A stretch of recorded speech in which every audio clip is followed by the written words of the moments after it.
Maybe the most surprising thing about the celebration was the North Korean government's decision to invite foreign reporters in to cover it. But there's a reason.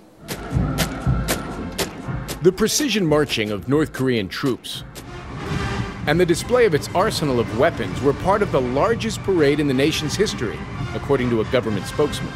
16,000 troops will parade through Kim Il-sung Square here in Pyongyang, the climax to a weekend of high pageantry and drama, designed to send an important symbolic message about North Korea's future. Presiding over all of it, North Korea's dear leader, the 68-year-old Kim Jong-il, the son of North Korea's first ruler, Kim Il-sung. Kim Jong-il had a stroke 2 years ago, which raised questions about who would succeed him.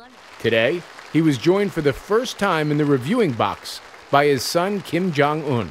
It also means that the regime is planning to survive long-term and certainly is doing everything they can to keep power within the current ruling regime. Not much is known about Kim Jong-un. He is thought to be in his late 20s, educated for a year or two in Switzerland, and made a general 2 weeks ago by his father. I think that the family or the ruling regime is trying to manage this transition over a period of a couple of years. So they're trying to slowly begin to give him a higher profile, but they're taking their time. At the parade today and a music and dance extravaganza last night, Kim Jong-il's very presence drew tears from the faithful. But in a closed society like North Korea's, with a wretched economy and brutal poverty, it is impossible to know how widely those feelings are shared.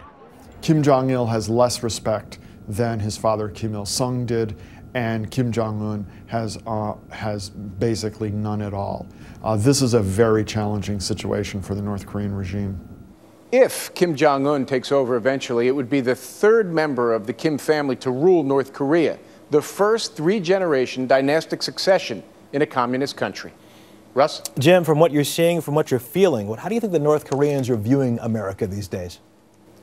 Well, I think that was written very clearly on the side of some of those missiles that you saw going through the square. Two things: defeat the U.S. military. That was written on some of the weaponry. And also we saw U.S. soldiers are Korean People's Army's enemy. So I think the feelings were quite clear. Russ? Right. Jim Axelrod in Pyongyang. Thank you so much.